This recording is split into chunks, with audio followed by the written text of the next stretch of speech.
आइलू हका के मारे लता कमर गए में देख के तोहर ब्यूटी हमर प्लान हो जाता है में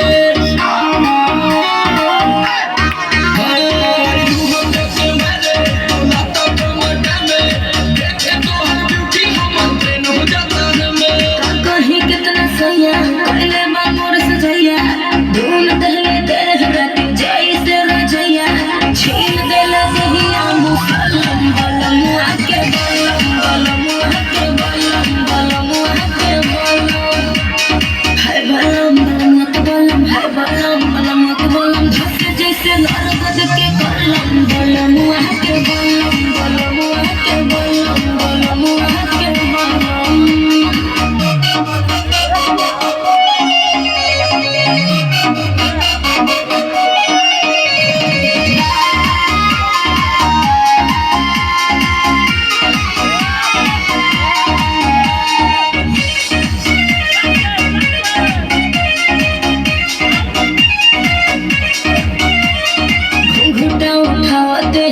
जिया गाड़ी लड़ल हो गई हम पानी पानी ऐसा रफ्तार बढ़ल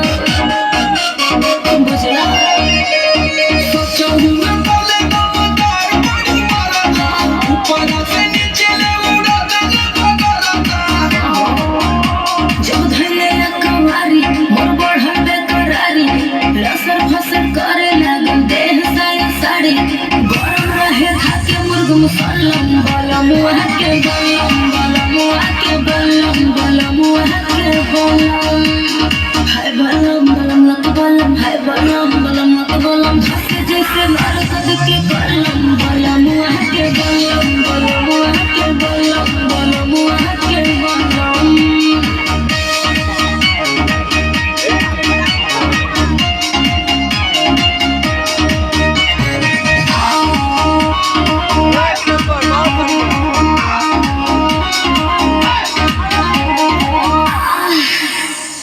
एक बार भइल न भोरले गई बार गई बुआ के साइज हमर बढ़ी के अनार भइल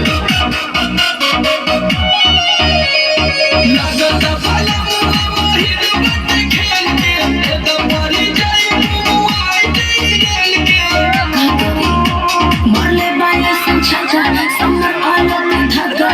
हौवे मरद हमर ओही में के पका काम नहीं करे कोनो मन